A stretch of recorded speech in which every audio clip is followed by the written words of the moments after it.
கோட்டை கருங்குளம் ஊராட்சி 1வது வார்டில் தெருவில் தேங்கி நிற்கும் சாக்கடை நீரால் பள்ளி மாணவ மாணவிகள் அவதி. மாவட்ட நிர்வாகம் நடவடிக்கை எடுக்க வார்டு உறுப்பினர் கோரிக்கை. நெல்லை மாவட்டம் திசையன்விளை தாலுகாவுக்குட்பட்ட கோட்டை கருங்குளம் ஊராட்சி 1வது வார்டு வடிவம்பட்டி தெற்கு பகுதியிலிருந்து ஊராட்சி ஒன்றிய தொடக்கப்பள்ளி செல்லும் தெருவில் வீடுகளிலிருந்து வெளிவரும் சாக்கடை நீர் தெருவில் தேங்கியுள்ளதால் பள்ளி மாணவ மாணவிகள் பெரும் அவதி உள்ளாகின்றனர். இது குறித்து மாவட்ட நிர்வாகம் உடனடி நடவடிக்கை எடுக்க வேண்டும் என்று கோட்டைக்கருங்குளம் ஊராட்சி மன்ற உறுப்பினர் மோகன்ராஜ் கோரிக்கை விடுத்துள்ளார். இது குறித்து அவர் கூறியதாவது: இடம் பார்த்தீங்கன்னா கோட்டைக்கருங்குளம் பஞ்சாயத்து வடுவம்பட்டி தெற்கு பகுதியிலிருந்து நம்ம பஞ்சாயத்து யூனியன் ஸ்கூலுக்கு போகிற வழி.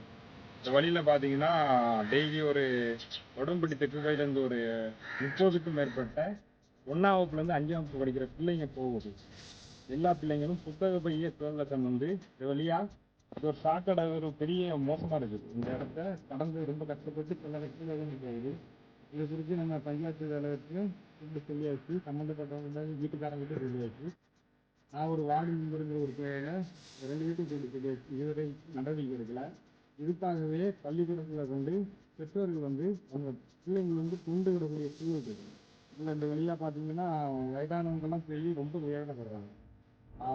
அந்த பஞ்சாயத்து நிர்வாகம் கொஞ்சம் நடவடிக்கை எடுக்கலை. மாவட்ட நிர்வாகம் கல்வித்துறை இந்த இதை சீக்கிரம் நடவடிக்கை எடுக்கும்படி இந்த